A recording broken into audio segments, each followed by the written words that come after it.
It's really happening. The US is increasingly moving away towards abandoning cash. How do we know this? Because they are going all in on crypto, turning around and now using crypto, Bitcoin, as a reserve currency, investing trillions of dollars in it in the coming administration. Today's video comes from Marco. His channel will be linked in the description so you can go and support him and his content. Watch to the end of the video to fully understand the implications of why the US is abandoning cash right now, moving towards crypto, and how you can take advantage of this to become extremely wealthy and gain financial freedom. Because I'm telling you right now, this is your last chance.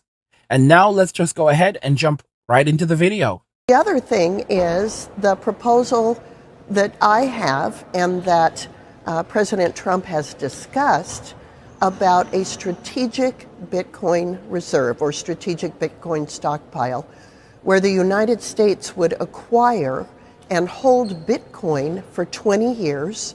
Because of the way that Bitcoin has been appreciating since inception, this would be an asset that could help shore up the US dollar as the world reserve currency and serve as a reserve that could be used to reduce the national debt significantly. You know, the American people are still hurting from inflation, from high prices, and they want the national debt reduced. These are ways to do it with an asset that is immutable, can easily be held by the federal government in a variety of vaults, and that states can participate in as well. So this is the gold standard digital asset, and a strategic Bitcoin reserve is the way to embed it. You know, we got off the gold standard a long time ago. My question is how much you would spend tax dollars at a time where we're talking about trying to reduce costs. How much would you spend on Bitcoin as part of this reserve? We wouldn't have to spend any new dollars. We have reserves at our 12 Federal Reserve banks, including gold certificates that could be converted to current fair market value. They're held at their 1970s value on the books, and then sell them into Bitcoin. That way, we wouldn't have to use any new dollars. What they're actually saying is that they want to shift away from gold and go all in on digital currency. So many of you refuse to understand the extraordinary value and opportunity that is being presented here when it comes to crypto. You will be left behind. The naysayers who say, don't invest in crypto, it's a scam, it's a Ponzi scheme. Guys, even when a Bitcoin is worth $1 million, they'll be saying this. Even when the United States is sitting on 1 trillion, 2 trillion, 3 trillion, $4 trillion in cryptocurrency, $20 trillion in cryptocurrency, they'll be saying this. When people are using cryptocurrency to make everyday purchases, when people are using cryptocurrency and they're already doing it to survive, such as day trading for a living, day trading crypto for a living, a lot of people do that. And more people are going to do this as a business. Okay? And it's going to create a $1 trillion industry. They'll still be saying that.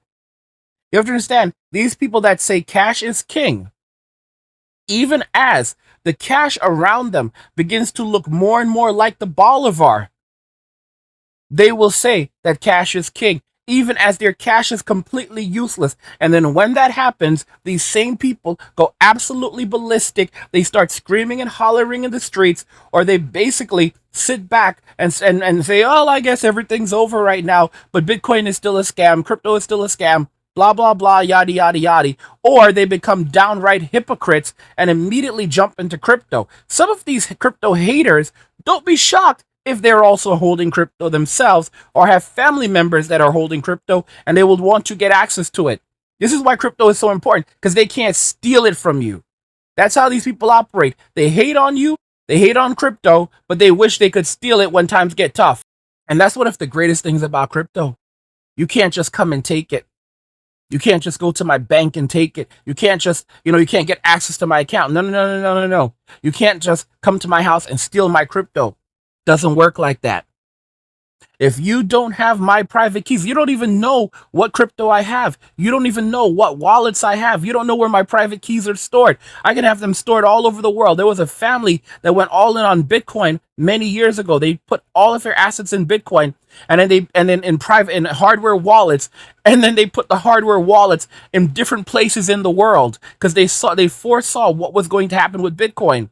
And when they need money and other cryptos, and when they need money, the father, he would just jump on a plane, hop on a plane, fly to another country to get access to one of the hardware wallets and take money out. Because you also have things like Tether, and Tether is a stable coin, and you can then convert that back to USD. And Tether is pegged to the United States dollar. So they guys, they have a decentralized bank account. I have a course, by the way, that teaches you how to create a decentralized bank account in crypto money in Angry Crypto Academy. Guys, let me ask you something. What would you do if tomorrow the banks froze your account, if you woke up, checked your balance, and couldn't access a single dollar? This isn't some far-fetched scenario. When the economy crashes, and it will, big banks won't be able to honor deposits. Your hard-earned money could be locked up, gone, or worth far less than you thought. This is why I created an expat's guide to decentralized banking and off-the-grid living. This course is your survival guide for protecting your wealth and escaping the chaos of a collapsing system. Here's what you'll learn: how to replace your bank account with crypto so you're in control, not the banks. How to get paid in crypto and avoid the fiat system entirely. How to access cash immediately and instantly using crypto. No middlemen, no delays, and advanced secret banking methods that let you protect and grow your money even without banks or crypto. This isn't just about staying ahead, it's about surviving when the system fails. When banks falter, when ATMs stop working, and when the world looks for answers, you'll already have one. The future is decentralized. If you don't prepare now, you'll be left scrambling later. Click the link in the description and get access to the course today. Protect yourself, your family, and your financial future before it's too late. This course isn't optional, it's essential. Take action now. In order to establish this reserve, the United States already holds over 200,000 Bitcoin in the asset forfeiture funds. So that would be the initial source. I'm telling you right now, guys, it's only going to start with Bitcoin. It won't end with Bitcoin, okay? They are going to begin picking up other cryptocurrencies as well. Others. There's one, for example, called XRP. XRP is a cryptocurrency that allows you to do banking all around the world. It basically replaces the SWIFT system. So you can do international commerce in minutes or seconds. When you want to send money overseas using the modern banking system, it can take days to wire money. To even wire, like, let's say $25,000. For me personally, I haven't had to worry about these things for so many years because I use crypto. So wherever I go, my money will follow. Or if I'm dealing with others who use crypto, they can send me a ton, they can buy some Tether, send me a ton of Tether, and I just instantly convert it. Or they can send me some Bitcoin, and I just instantly convert it over to USD or whatever, and cash out. And I have my money, and that's it. So it's really different for me because I haven't been messing around with cash for quite a long time. But for the average person in the banking system, and this is what a lot of companies do. A lot of companies secretly use cryptocurrency to move money around the world instantly. There are many companies right now that have large crypto reserves that don't talk about it because these crypto reserves are extremely strategic.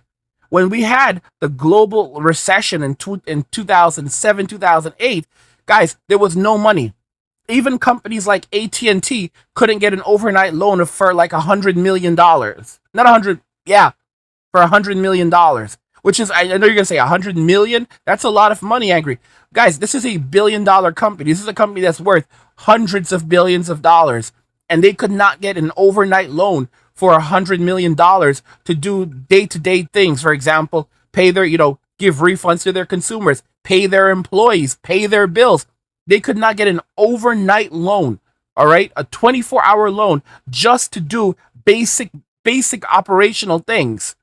And this was not because they were in the red. It wasn't because any of these things. The banks didn't have any money. There was zero liquidity.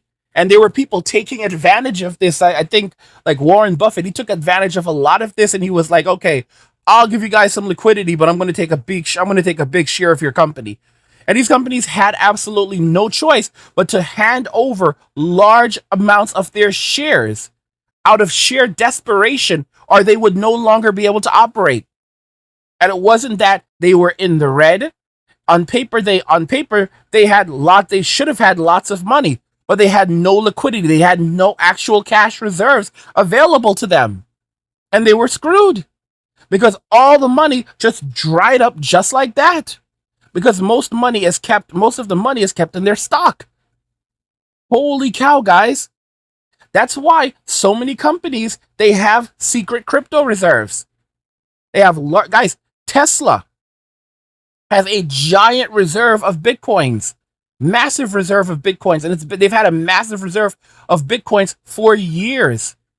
Okay. A lot of these companies, they're going to have massive reserves of XRP.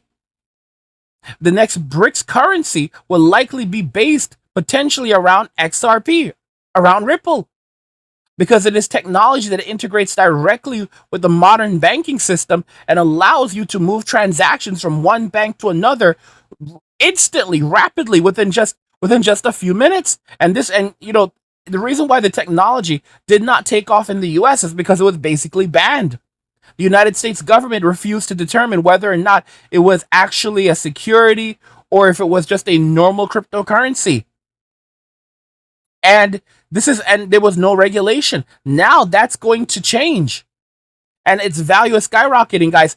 I purchased some Ripple recently, and I've already gained over 1/3. Like, for example, I came in I bought some recently at $1.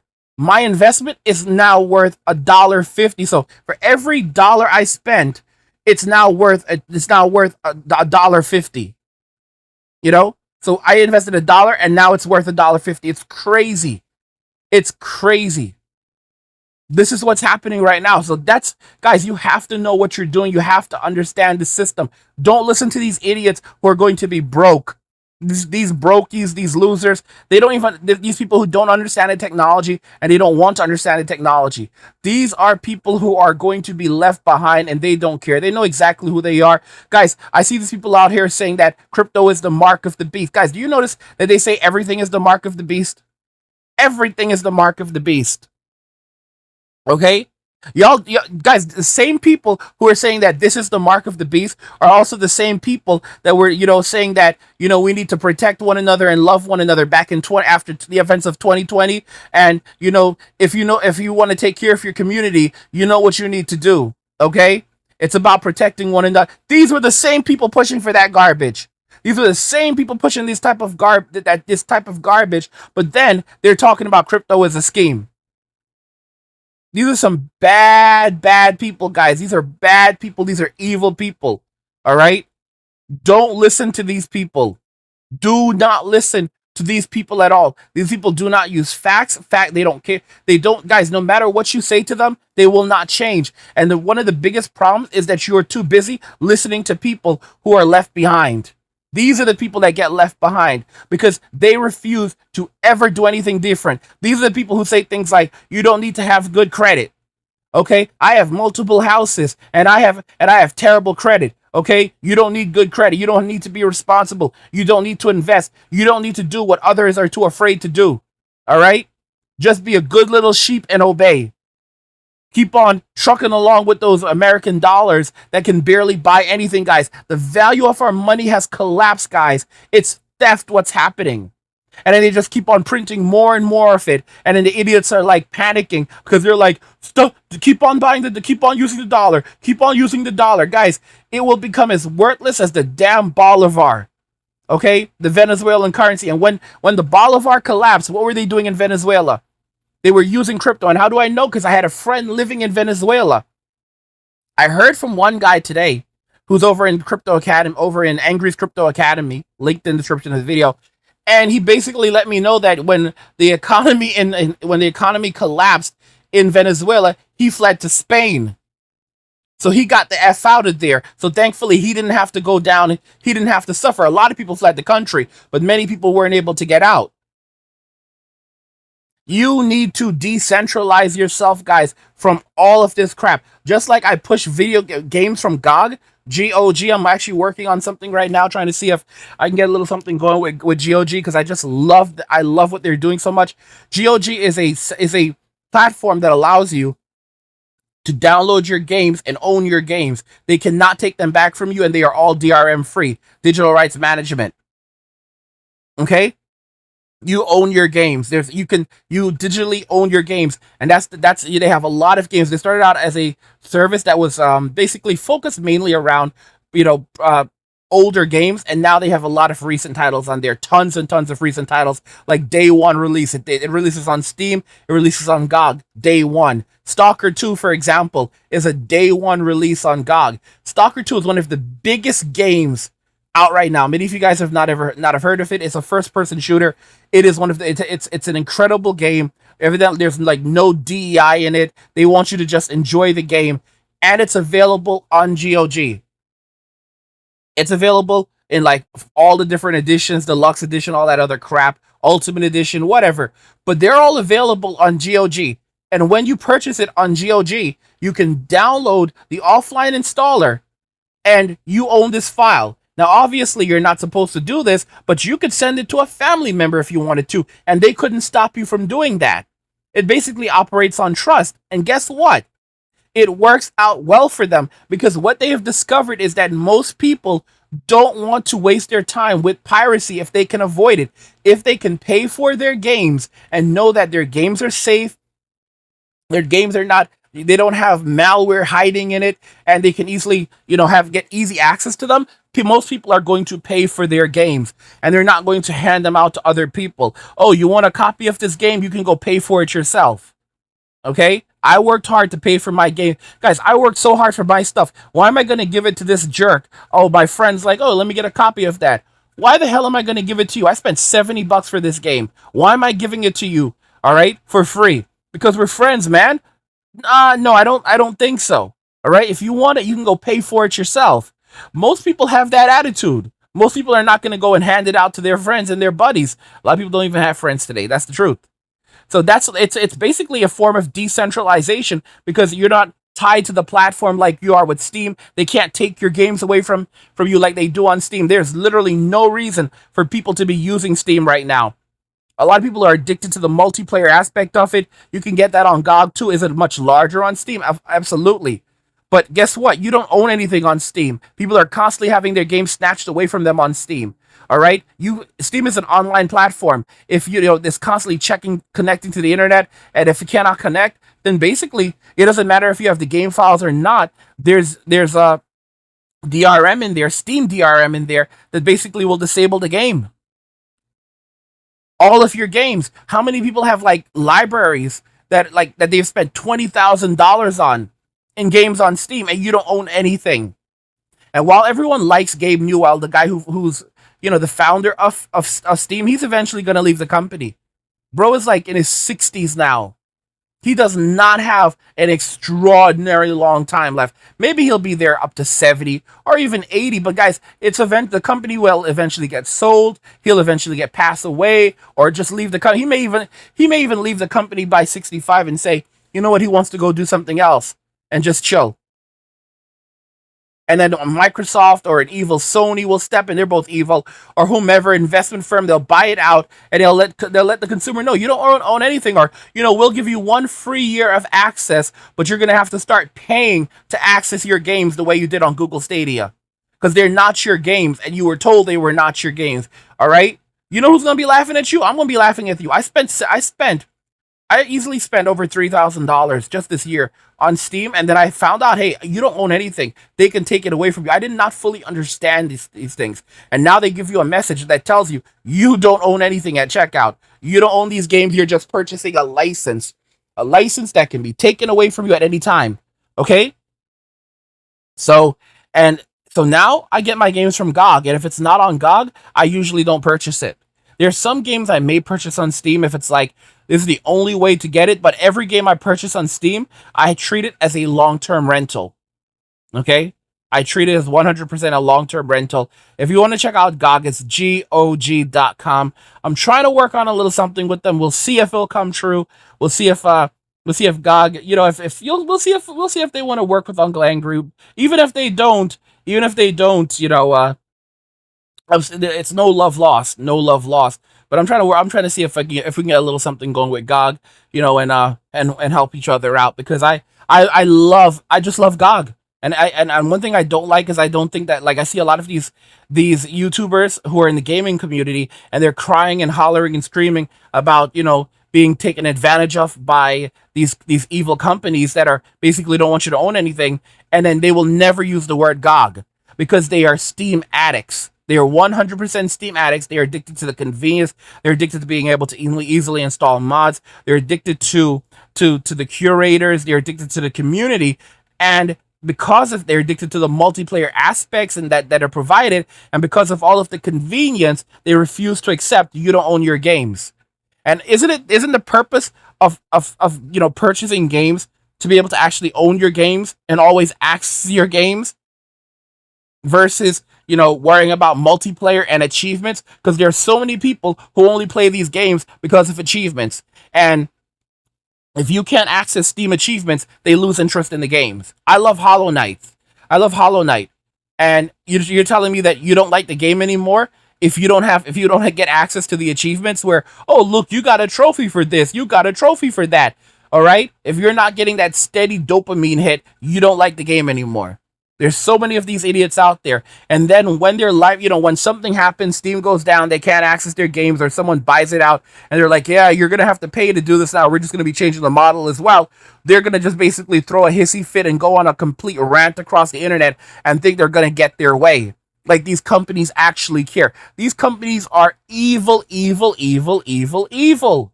That's why you need to decentralize your games, just like you need to decentralize your money.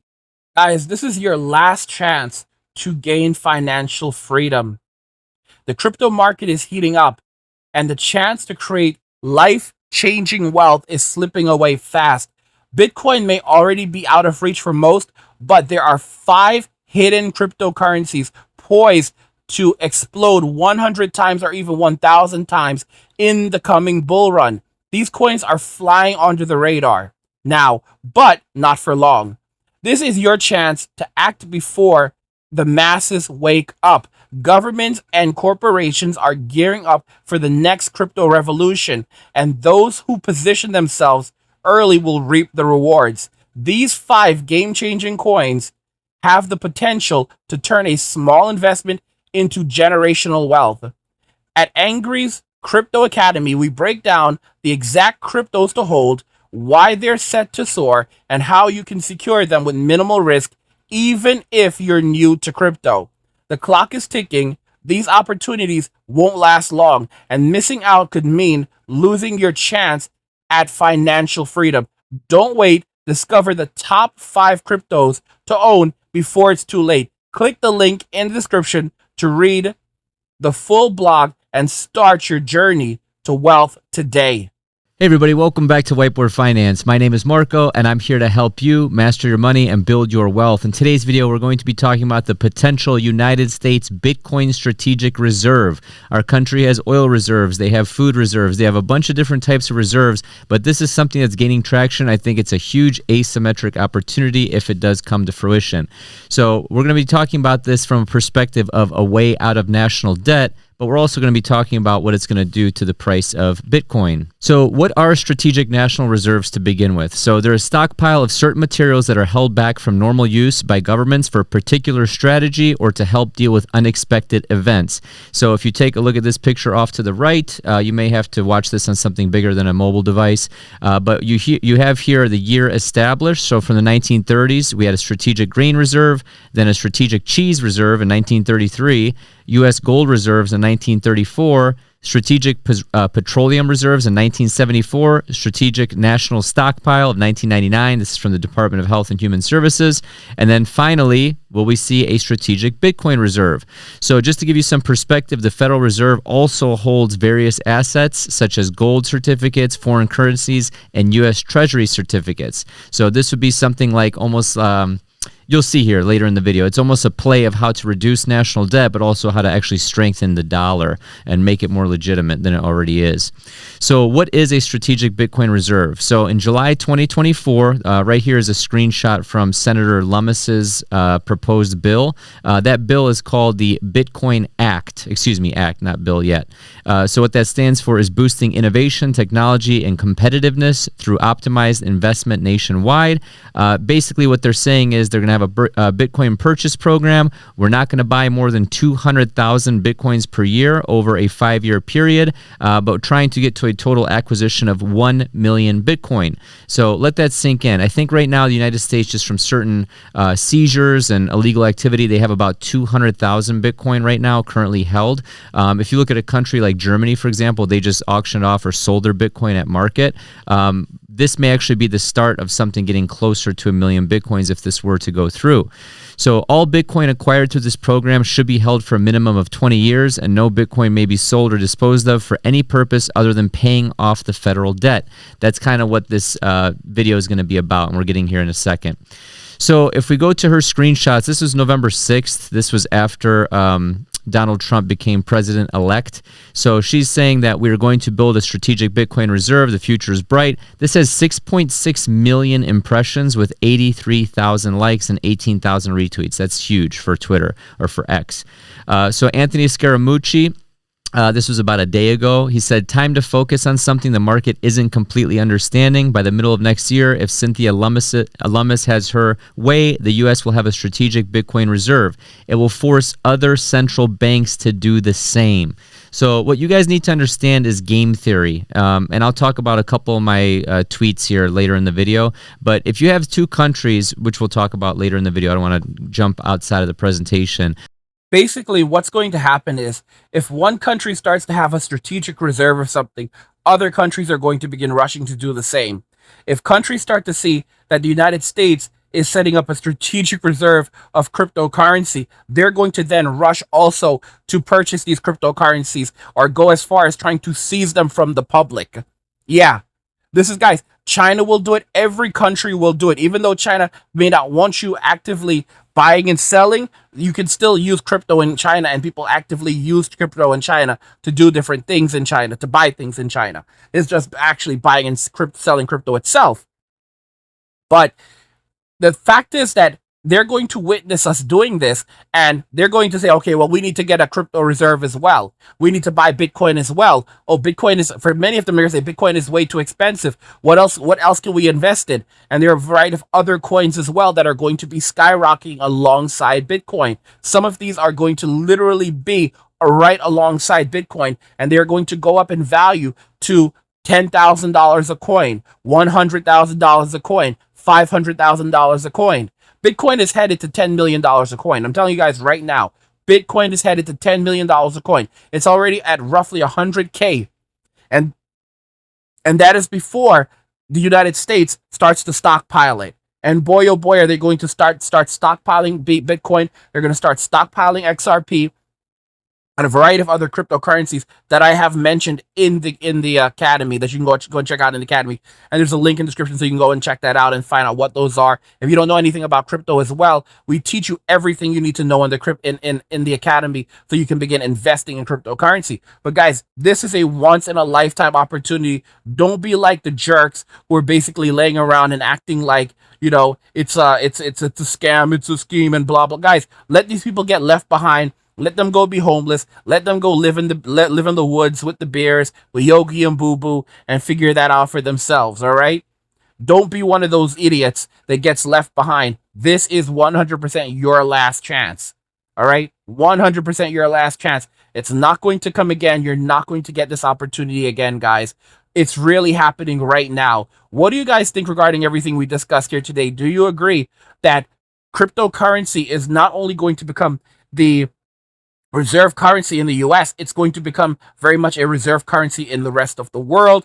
And you're going to see more people, more millionaires minted now than at any other time in history. We are going to witness the greatest wealth transfer in the history of the world in just the next couple of years. But let me know your thoughts and we'll talk about it in the comments. Like the video if you like it. Don't forget to subscribe.